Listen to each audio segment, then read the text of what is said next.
আচ্ছা, 5ই আগস্টের সময় এই যে সংসদে যারা বসে বক্তৃতা দেয়, কোথায় ছিল তারা? আমি তো একজনকে সংসদে 5ই আগস্ট সময় দেখে দেখছিলাম না। এই যে যাত্রাবাড়ি, সোনিয়া আকরা, তারপরে জিয়াতলা, তারপরে তোমার গাজীপুর, এরা কোথায় ছিল?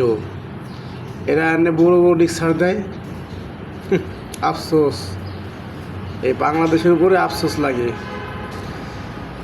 এই দেশটারে স্বাধীন করলো কারা, লুটে নিল কারা?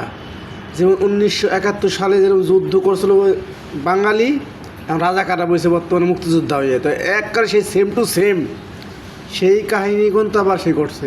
কী জব দিবেন? 5ই আগস্টের সময় যারা ছিল প্রকৃতি রাস্তায়, তারা আছে হাসপাতালে বেটে কান্দে। আর সংসদে যে বসে কারা? সব মুরগি চোর, গরু চোর, সব করা। আফসোস লাগে। আচ্ছা, তোমরা একটা জিনিস ফলো করছো, এই যে রাশেদ বিপিনুরের পিআইস ছিল এককালে। বিপিনুরের সম্পদ ছিল কি আর রাশেদের সম্পদ ছিল কি? রাশেদ কোটি কোটি টাকা গাড়ি নিয়ে ঘুরে। এগুলো খালি 3 মিনিট পিড়েইতে হয়, বাঙালির পিড়েইতে পিছড়ে পিড়েইতে হয়। কার গোয়া শেখ হাসিনা মারছে, তারা এখন দুর্নীতি করছে। এরা দুর্নীতি করে নাই? এই রাশেদ যে বর্তমানে ভাতও পাইতো না, সেদিন কোটি টাকা গাড়ি নিয়ে ঘুরে, তা এই তোমার শরীর কাটে যায় না?